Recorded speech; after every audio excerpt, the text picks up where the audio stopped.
नमस्कार, मैं श्याम नंदन कुमार आपका एसएन के क्लासेज में स्वागत करता हूं।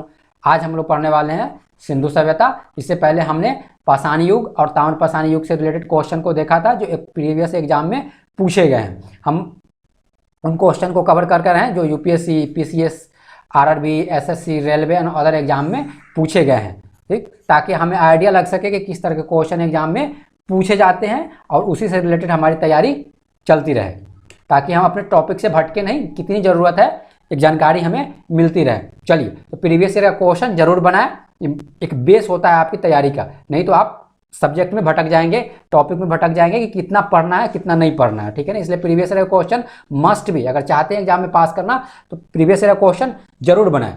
चलिए, तो हम देखते हैं सिंधु सभ्यता से संबंधित है। इससे पहले हमने पाषाण युग और ताम्र पाषाण युग के क्वेश्चन को देखा था। चलिए, अब इस वीडियो में हम लोग देखते हैं सिंधु सभ्यता संबंधित है। सिंधु सभ्यता को देख रहे हैं। अब सिंधु सभ्यता सारे क्वेश्चन मिलेंगे यहाँ पे। सिंधु सभ्यता संबंधित है प्रागैतिहासिक युग से, आदि ऐतिहासिक युग से, ऐतिहासिक युग से, उत्तर ऐतिहासिक युग से, ठीक। हमारा करेक्ट आंसर है आदि ऐतिहासिक युग से, ठीक। सिंधु सभ्यता किससे रिलेटेड है? आदि ऐतिहासिक युग से। ऐसा युग, प्रागैतिहासिक युग, ऐसा युग जिसका कोई लिखित साक्ष्य नहीं मिलता है उसको प्रागैतिहासिक युग कहते हैं। इसमें हमने देखा था पाषाण काल प्लस ताम्र पाषाण काल जो है वो किस में आता है? प्रागैतिहासिक युग में, क्योंकि इस समय जो भी साक्ष्य मिले हैं वो अवशेष के रूप में मिले हैं, ठीक है ना। और आदि ऐतिहासिक युग में हम देखते हैं आदि ऐसा युग जिसमें लिखित साक्ष्य तो मिलते हैं लेकिन पढ़ा नहीं गया है, ठीक, उसको आदि ऐतिहासिक युग के अंतर्गत रखते हैं। इसके अंतर्गत रखते हैं इंडस वैली सिविलाइजेशन। ऐतिहासिक युग ऐसा युग जिसमें लिखित साक्ष्य भी मिलते हैं और उसको पढ़ा भी गया है, तो उसको हम ऐतिहासिक युग में रखते हैं। जैसे हम देखते हैं मौर्य काल। चलिए, तो हमने सिंधु सभ्यता देखा के अंतर्गत देखा प्रागैतिहासिक किसे कहते हैं, आदि ऐतिहासिक किसे कहते हैं, ऐतिहासिक युग किसे कहते हैं। चलिए, सिंधु घाटी की सभ्यता गैर आर्य थी क्योंकि, आंसर कीजिए, सिंधु घाटी की सभ्यता गैर आर्य थी क्योंकि वह एक नगरीय सभ्यता थी, उसकी अपनी लिपि थी, उसकी खेतिहर अर्थव्यवस्था थी, उसका विस्तार नर्मदा घाटी तक था। आंसर कीजिए, गैर आर्य थी। किस तरह? वह एक नगरीय सभ्यता थी, ठीक। करेक्ट आंसर है हमारा, वह एक नगरीय सभ्यता थी। आर्य सभ्यता हम देखते हैं तो वह एक ग्रामीण सभ्यता थी, इसलिए यह आर्य सभ्यता से यह भिन्न है, ठीक है ना। तो सिंधु घाटी सभ्यता कैसी थी? एक नगरीय सभ्यता थी। चलिए, ये सारे क्वेश्चन एग्जाम में पूछे गए हैं, ठीक है। सिंधु घाटी सभ्यता को आर्य से पूर्व रखे जाने का महत्वपूर्ण कारक है, ठीक, लिपि, तांबा, मृदभांड, नगर परियोजना। आंसर कीजिए, सिंधु घाटी सभ्यता को आर्यों से पूर्व रखे जाने का कारण क्या है, ठीक है ना। उसके आर्य से पूर्व रखे जाने का कारण है मृदभांड, ठीक। हमारा करेक्ट आंसर क्या है? मृदभांड है, जिसके कारण आर्यों से पूर्व रखते हैं, ठीक है। हड़प्पा सभ्यता में हम देखते हैं कि मृदभांड जो यूज किया जाता था वो काले रंग की आकृतियों से चित्रित लाल मृदभांड होते थे, ठीक। अर्थात जो मृदभांड होते थे वो लाल रंग से क्या किए थे? लाल रंग के होते थे और उस पर जो है ना काले रंग से चित्रकारी की हुई रहती थी, ठीक। हड़प्पा सभ्यता के जो भी आपको मृदभांड मिले हैं, ठीक, आर्यों से संबंधित यानी वैदिक काल में जो भी आपको मृदभांड मिले हैं वो धूसर या चित्रित धूसर मृदभांड कहे जाते हैं। चलिए, नेक्स्ट क्वेश्चन देखते हैं। सिंधु घाटी सभ्यता वैदिक सभ्यता से भिन्न थी क्योंकि, सिंधु घाटी सभ्यता वैदिक सभ्यता से भिन्न थी क्योंकि इसके पास विकसित शहरी जीवन की सुविधाएं थी, इसके पास चित्र लेखीय लिपि थी, इसके पास लोहे और रक्षा शस्त्रों की जानकारी का अभाव था, और डी उपयुक्त सभी। आंसर कीजिए, इसमें कभी भी पढ़े शब्दों को अंडरलाइन करते हुए पढ़े और शब्दों पर पकड़ बनाए रखें, ठीक है ना। इसमें कह रहा है इसके पास लोहे और रक्षा शस्त्रों की जानकारी का अभाव था। हमारा यहाँ पे जो आंसर है सब हो गए, ठीक। चलिए, एक सारी सभ्यता थी ये, चित्रलेखीय लिपि भी थी इनके पास सिंधु सभ्यता के संस्कृति के पास के लोगों के पास, ठीक। इनके पास लोहे और रक्षा शस्त्रों की जानकारी का अभाव था, अर्थात लोहे की जानकारी का अभाव था इनके पास, रक्षा शस्त्रों की जानकारी का भी अभाव था। अभी तक जितने भी अवशेष मिले हैं वहाँ लोहे के अवशेष नहीं मिले हैं और ऐसे शस्त्रों का अवशेष नहीं मिला है जिससे कहा जा सकता है कि ये लोग शस्त्रों का प्रयोग किया करते थे। चलिए, तो यहाँ पे हमारा करेक्ट आंसर है उपयुक्त सभी। चलिए, नेक्स्ट क्वेश्चन देखते हैं हम। हड़प्पा में मिट्टी के बर्तन सामान्यतः किस रंग का उपयोग किया जाता था? मिट्टी के बर्तनों में सामान्यतः किस रंग का प्रयोग किया जाता था? लाल, नीला, हरा, पांडु, नीला। करेक्ट आंसर है हमारा, करेक्ट आंसर है लाल। अभी हमने देखा था कि लाल मिट्टी का प्रयोग करते थे, जो उनके मृदभांड होते थे वो लाल कलर के होते थे, रेड कलर के होते थे और उस पर काले रंग से चित्रकारी किए हुए रहते थे मुख्यतः, ठीक। चलिए, मूर्ति पूजा का आरंभ कब से माना जाता है? पूर्व आर्य से, यानी कि आर्य के आने से पहले से, उत्तर वैदिक काल, मौर्य काल, कुषाण काल। आंसर कीजिए, मूर्ति पूजा का आरंभ कब से माना जाता है? हमारा करेक्ट आंसर है पूर्व आर्य, यानी आर्य के आने से पहले ही हमारे यहाँ जो है ना मूर्ति पूजा का आरंभ हो चुका था। चलिए, मोस्ट इंपॉर्टेंट क्वेश्चन, ये आईएएस में क्वेश्चन पूछे गए हैं। ठीक, भारत में चांदी की उपलब्धता के प्राचीनतम साक्ष्य मिलते हैं।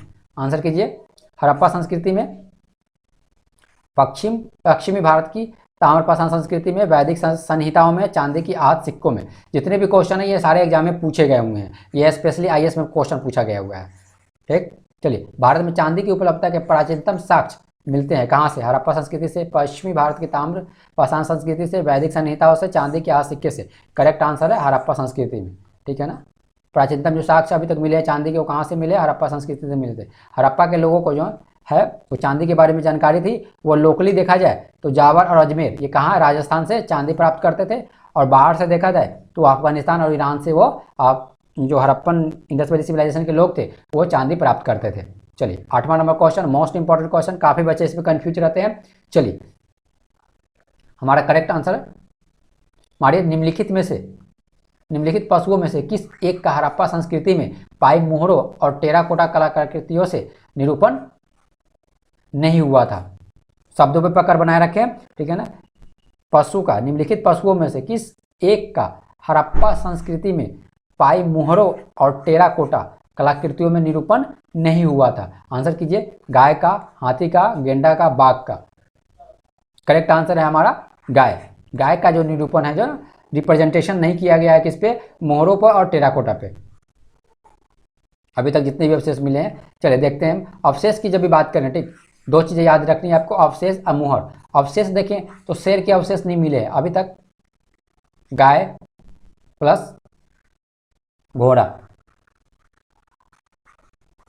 ठीक, घोड़ा भी कुछ समय तक अपवाद में था, लेकिन अब ये वहाँ भी अवशेष इसके मिले हैं। ठीक है ना, तो गाय का, घोड़ा का अवशेष जो है इंडस वैली सिविलाइजेशन में मिले हैं, परंतु ये दोनों का जो है ना रिप्रेजेंटेशन, यानी आपको क्या कर रहे हैं, उसको प्रदर्शित नहीं किया गया है किस पे? सिक्के पे, जो उसके मोहर मिलते थे, मोहर पे और टेराकोटा पे। टेराकोटा क्या होता है? टेराकोटा खिलौने होते हैं जो मिट्टी को पका के बनाए जाते थे इंडस वैली सिविलाइजेशन में, उसी को टेराकोटा कहा जाता था। ठीक, तो हमने क्या देखा, मोहरों पे जो है ना गाय या घोड़े के अवशेष नहीं मिले हैं। याद करने का सबसे बेस्ट ट्रिक, अगर ये दो पॉइंट आप याद रखें तो क्वेश्चन कभी भी आपके गलत नहीं होंगे। अवशेष की बात करें तो अवशेष में सारे जानवरों का लगभग अवशेष मिले हैं, लेकिन शेर का अभी तक अवशेष नहीं मिला है। करेक्ट स्टेटमेंट पहला। दूसरा, मोहरों पे देखें तो मोहरों पे आपको घोड़ा, गाय और घोड़ा का अवशेष, मोहर जो है ना, मोहरों पे इसका रिप्रेजेंटेशन नहीं देखने को मिलता है, किसका? गाय और घोड़ा का। लेकिन गाय और घोड़ा का अवशेष मिलते हैं इंडस वैली सिविलाइजेशन में। चलिए नेक्स्ट क्वेश्चन देखते हैं, इसी पे आधारित है। अगर समझे होंगे पहले वाले को तो इसको आसान से कर लेंगे। ठीक है, ये भी एग्जाम में सारे जितने भी क्वेश्चन कवर कर रहे हैं एग्जाम में पूछे हुए प्रश्न है। ठीक, अवशेष सिंधु घाटी सभ्यता, किस पशु के अवशेष सिंधु घाटी सभ्यता में प्राप्त नहीं हुए हैं? आंसर कीजिए, शेर, घोड़ा, गाय, हाथी। अवशेष की बात कर रहा है, ना कि रिप्रेजेंटेशन की, ध्यान रखें यहाँ पे। अवशेष सिंधु घाटी सभ्यता में प्राप्त नहीं हुए हैं। ठीक है ना, शेर अभी देखा था हमने, शेर का अवशेष अभी तक नहीं मिला है। लेकिन रिप्रेजेंटेशन की बात करें तो गाय और घोड़ा, ये दोनों का रिप्रेजेंटेशन, अवशेष तो ये दोनों के मिले हैं, लेकिन इसका रिप्रेजेंटेशन जो है ना मोहरों पे और टेराकोटा पे नहीं देखने को मिलता है। ठीक, लेकिन ये दोनों के अवशेष मिलते हैं। शेर का ना अवशेष मिलता है ना रिप्रेजेंटेशन मिलता है। चलिए नेक्स्ट क्वेश्चन देखते हैं, निम्नलिखित में से किस पशु का अंकन हड़प्पा संस्कृति के मोहरों पर नहीं मिलता है? आंसर कीजिए, निम्नलिखित में से किस पशु का अंकन हड़प्पा संस्कृति के मोहरों पर नहीं मिलता है? बैल, हाथी, घोड़ा, भेड़। मोहरों पर नहीं मिलता है। आंसर कीजिए, मोहर हमने देखा था, घोड़ा और गाय का नहीं मिलता है, तो हमारा करेक्ट आंसर है घोड़ा। ठीक, सी आंसर है। ठीक, मोस्ट इंपॉर्टेंट क्वेश्चन, ये आईएएस में क्वेश्चन पूछे गए हुए हैं। ठीक, एक जूते हुए खेत की खोज की गई थी। एक जोते हुए खेत की खोज की गई थी। आंसर कीजिए, मोहनजोदड़ो में, कालीबंगन में, हड़प्पन में, लोथल में। जूता हुआ खेत का अवशेष आपको जो कहाँ पे मिलता है?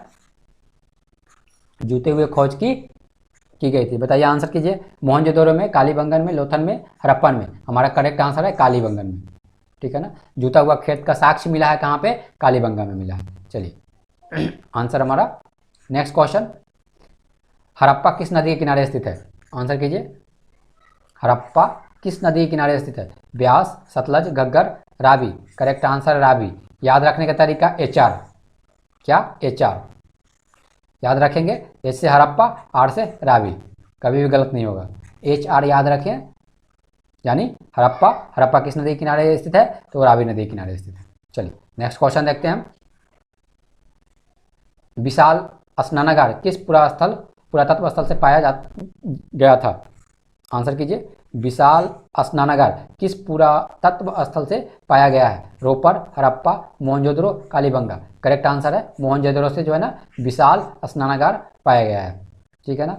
सिंधु सभ्यता के बारे में निम्नलिखित में से कौन सा कथन, सिंधु सभ्यता के बारे में निम्न में से कौन सा कथन असत्य है, आंसर कीजिए। सिंधु सभ्यता के बारे में निम्न में से कौन सा कथन असत्य है, नगरों में नालियों की सुदृढ़ व्यवस्था थी, व्यापार और वाणिज्य उन्नत दशा में थी, मातृ देवी की उपासना की जाती थी, लोग लोहे से परिचित थे। अब इससे पहले आपने क्वेश्चन को सही से समझा होगा तो आप यहाँ पे करेक्ट आंसर कर सकते हैं। ये एग्जाम में पूछे हुए क्वेश्चन है, जितने भी हम लोग यहाँ अप्रॉक्स 25 क्वेश्चन देखेंगे सारे एग्जाम में पूछे हुए क्वेश्चन है। अगर इस पर आप बार बार इसको पढ़ते हैं तो आपको एक आइडिया लग जाएगा कि एग्जाम में किस तरह के क्वेश्चन पूछे जाते हैं। चलिए, नगरों में नालियों की सुदृढ़ व्यवस्था थी, बिल्कुल करेक्ट आंसर, करेक्ट स्टेटमेंट है। व्यापार और वाणिज्य उन्नत दशा में थी, ये भी सही है। मातृ देवी की उपासना की जाती थी, ये भी सही है। लोग लोहे के परिचित नहीं थे, लोहे से लोग वैदिक काल से देखते हैं कि इसका प्रचलन शुरू हो गया था और लोग इससे परिचित होने लगे थे, लेकिन इंडस वैली सिविलाइजेशन में लोग लोहे से परिचित नहीं थे। चलिए नेक्स्ट क्वेश्चन देखते हैं, हमारे लिए 15वां क्वेश्चन है, मोस्ट इंपॉर्टेंट क्वेश्चन, निम्नलिखित में से किसका सुमेल नहीं है, आंसर कीजिए। सुमेल नहीं है, आलमगीरपुर उत्तर प्रदेश, लोथल गुजरात, कालीबंगा हरियाणा, रोपर पंजाब। आंसर कीजिए कौन सा स्टेटमेंट, आलमगीरपुर उत्तर प्रदेश बिल्कुल सही, लोथल गुजरात सही, कालीबंगा हरियाणा गलत, रोपर पंजाब बिल्कुल सही। कालीबंगा कहाँ स्थित है, कालीबंगा हनुमानगढ़ जिला राजस्थान में स्थित है। काला अर्थात राजस्थान। अब याद रखने का तरीका, कालीबंगा आप सीधे याद रखें, काला colour, red colour, black colour अर्थात राजस्थान। तो कालीबंगा कहाँ स्थित है, हनुमानगढ़ जिला राजस्थान। चलिए, निम्नलिखित में से किसका सुमेलन नहीं है, आंसर कीजिए। निम्नलिखित में से किसका सुमेलन नहीं है, आलमगीरपुर उत्तर प्रदेश, बनावली हरियाणा, दैमाबाद महाराष्ट्र, राखीगढ़ी राजस्थान। आंसर कीजिए। आलमगीरपुर उत्तर प्रदेश बिल्कुल सही स्टेटमेंट, बनावली हरियाणा बिल्कुल सही, दैमाबाद महाराष्ट्र सही है, राखीगढ़ी राजस्थान गलत है, राखीगढ़ी हरियाणा में स्थित है। राखीगढ़ी कहाँ स्थित है, राखीगढ़ी हिसार जिला हरियाणा में स्थित है। चलिए नेक्स्ट क्वेश्चन देखते हैं, 17वां क्वेश्चन, सिंधु सभ्यता का कौन सा स्थान भारत में स्थित है, आंसर कीजिए। सिंधु सभ्यता का कौन सा स्थान भारत में स्थित है, कभी भी पढ़े, कभी भी क्वेश्चन बनाए, अंडरलाइन करके पढ़े उसको, ठीक है ना। हड़प्पा, मोहनजोदड़ो, लोथल, उपरोक्त में से कोई नहीं। कौन सा भारत में स्थित है, लोथल स्थित है, हड़प्पा और मोहनजोदड़ो दोनों भारत में स्थित नहीं है। चलिए करेक्ट आंसर देखते हैं, निम्नलिखित में से 18, निम्नलिखित में से कौन सा एक सिंधु घाटी सभ्यता का बंदरगाह था, आंसर कीजिए। सिंधु घाटी सभ्यता का बंदरगाह इसमें से कौन था, सिकंदरिया, लोथल, महास्थानगढ़, नागापट्टनम। ठीक, करेक्ट आंसर है लोथल। निम्नलिखित में से कौन सा एक सिंधु घाटी सभ्यता का बंदरगाह था, लोथल था, ठीक है ना। चलिए नेक्स्ट क्वेश्चन देखते हैं, हड़प्पा सभ्यता स्थल लोथल स्थित है गुजरात में, पंजाब में, राजस्थान में, सिंध में। लोथल कहाँ स्थित है, तो लोथल स्थित है गुजरात में। चलिए नेक्स्ट क्वेश्चन देखते हैं, लोथल किस नदी पर स्थित है, मोस्ट इंपॉर्टेंट क्वेश्चन, लोथल किस नदी पर स्थित है। हमने देखा हड़प्पा HR रावी रिवर पे स्थित है, लेकिन लोथल किस नदी पे स्थित है, नर्मदा, माही, भोगवा, भीमा। करेक्ट आंसर है भोगवा, भोगवा रिवर पर लोथल स्थित है। चलिए नेक्स्ट क्वेश्चन देखते हैं, लोथल कहाँ, अहमदाबाद जिला गुजरात। ठीक, हमने देखा कहाँ पे, अहमदाबाद जिला गुजरात में स्थित है, भोगवा नदी पे स्थित है लोथल। चलिए नेक्स्ट क्वेश्चन देखते हैं, निम्नलिखित में किस हड़प्पा कालीन स्थल से हल्का टेराकोटा प्राप्त हुआ है। ये भी IAS में क्वेश्चन पूछा हुआ है, हल्का टेराकोटा प्राप्त हुआ है।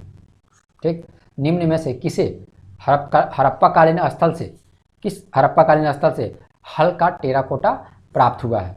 धौलावीरा, बनावली, लोथल, कालीबंगा। आंसर कीजिए, करेक्ट आंसर है बनावली।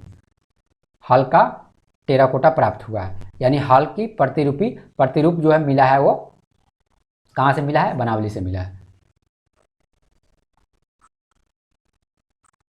चलिए, बनावली हमने देखा था कहाँ पे स्थित है? बनावली हरियाणा में स्थित है। कहाँ है? फतेहाबाद जिला। हल का टेराकोटा कहाँ से मिला है? बनावली से मिला है। जूते हुए खोद, कालीबंगा, राजस्थान। ठीक, चलिए, निम्नलिखित में से कौन सा सिंधु घाटी से संबंधित स्थल नहीं है? आंसर कीजिए, निम्नलिखित में से कौन सा सिंधु घाटी से संबंधित स्थल नहीं है? कालीबंगन, रोपर, लोथल, पाटलिपुत्रा। हमारा करेक्ट आंसर है पाटलिपुत्रा। पाटलिपुत्रा सिंधु घाटी की सभ्यता से रिलेटेड स्थल नहीं है। चलिए नेक्स्ट क्वेश्चन देखते हैं। 23वां, भारत में हड़प्पा सभ्यता का सबसे बड़ा स्थल, मोस्ट इंपॉर्टेंट क्वेश्चन, भारत में हड़प्पा सभ्यता का सबसे बड़ा स्थल राखीगढ़ी, धौलावीरा, कालीबंगन, लोथल। भारत में, शब्दों पे पकड़ रखें, भारत में हड़प्पा सभ्यता का सबसे बड़ा स्थल, करेक्ट आंसर है राखीगढ़ी। सबसे बड़ा स्थल कौन सा है? राखीगढ़ी। भारत में देखे लो इंडस वैली सिविलाइजेशन का।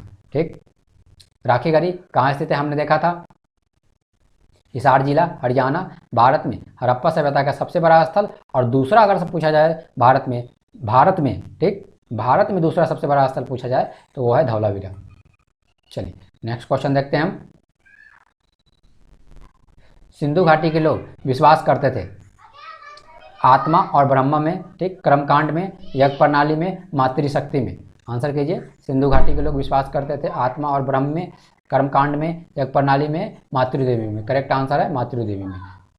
लास्ट वन, ठीक, सिंधु घाटी के लोग पूजा करते थे ब्रह्मा की, विष्णु की, पशुपति की, इंद्र और वरुण की। आंसर कीजिए, करेक्ट आंसर है पशुपति की। वो पशुपति की भी पूजा किया करते थे। ठीक है ना, सिंधु घाटी के लोग पशुपति शिव की भी पूजा किया करते थे। चलिए यहाँ पे हमने 25 क्वेश्चन को जो इंपॉर्टेंट एग्जाम में पूछे गए थे, सारे क्वेश्चन एग्जाम में पूछे गए हैं, इसको देखा। अगर नेक्स्ट जितने भी क्वेश्चन बचते हैं उसको हम नेक्स्ट वीडियो में कवर करेंगे। चलिए मिलते हैं नेक्स्ट वीडियो में। अपना ख्याल रखें, कोविड से बचे रहें। धन्यवाद।